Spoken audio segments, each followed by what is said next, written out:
o'zbek, tojik, fors eli, muhtoji jununiylar, sirotim mustaqil tili, tojik tili lug'ati, 67 maqola, 30dan ortiq she'rlar.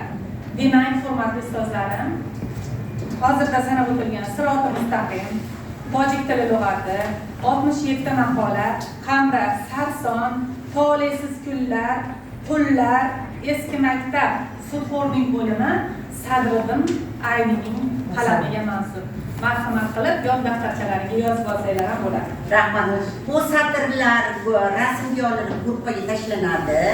Yana qo'shimcha tarzda bemalol foydalanishingiz mumkin. Ikkinchi, marhamat. Marhamat.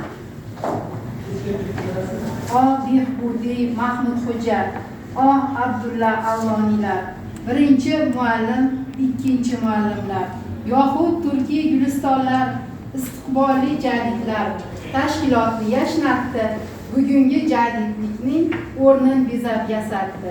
Behbudiyda 4 o'g'il qiz sportni shunda jo qildi. Javohir Sindorovni balki o'shanda bildi.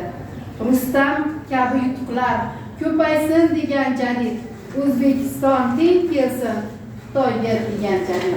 Rahmat. Uchinchi. Abdurauf Firatlar yurtni sevdi va suydi. Ma'naviyat sochmoqchi bo'ldi, maktablar ochmoqchi bo'ldi. Shu niyatlilar sotdilar, bomdodmi, peshinmi otdilar, ular mayit bo'lganda ham qo'rqitdi, baribir millatni o'qitdi. Podshohlar eslanar adolatida, Abul Fayz xonlar ketdi nafsida, gul xatlayman degan tikoni botdi, ishchi bog'bonlari nomardni sotdi. Xonga gullar kam emas-ku dedilar, o'z g'ururin o'rin yo'qotmadilar, o'lsa hamki iymondan kechmadi, oriyatning libosini yechmadi. Transport sayyohiga yuzlandi. Abul Fayz xon dramasidanmi shu? Mana xon bog'bonni qizini yaxshi ko'rib qoladi. Keyin xolimizga yetarli-ku, xonda gullar kam emas-ku deya qarang, oddiy bog'bon g'ururini sotmaydi. Lekin baribir xolisini u xon edi. U gul hidlashni istardi va xolisini yo'qmi jallod o'zi ishini bajardi, lekin baribir oriyatidan kechmadi. O'lim kelsa ham oriyatidan kechmadi. Marhamat. Fitrat Hind sayyohiga yuzlandi, Hind istilosiga shaylandi. Aforizmga qarang, o'sha paytda gap gapirish juda ham qiyin edi-da. Chunki gapingizni gapirsangiz uqqanga deydi-ku. E'tibor qiling.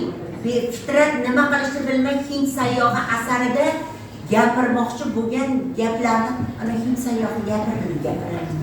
Hali qizim sizga aytyapman. Kelin sizni eshitib oling, qabilida gapirdi. Chunki xolismi yo'qlik, erkinlik, mustaqillik, so'z erkinligi bo'g'ilgan joyda jadidlar tug'ilaveradi. Marhamat. aforizmiga chidash bilmadilar, da'vosi ma'rifat kechmadilar. Abdulla Avloniylar, Munavvar Abdurashidxonlar, Hamza Hakimzodalar jadidlar edilar, jadidlar tirik, olovli yo'l edi jadidlar yo'li, ulusi safiya nodirlar yo'li, sharafli hayot u ish qurbonlari, maysaraning ishi orzular yili, boy ila xizmatchi to'qnashgan yillar, dardiga darmon yo'q, bo'lmadi omonliklar. Uxlama ko'p o'zbek eli deya tog'dan hayqirdi, asli taraqqiy vaqti deb Shohmardonda bormirdi.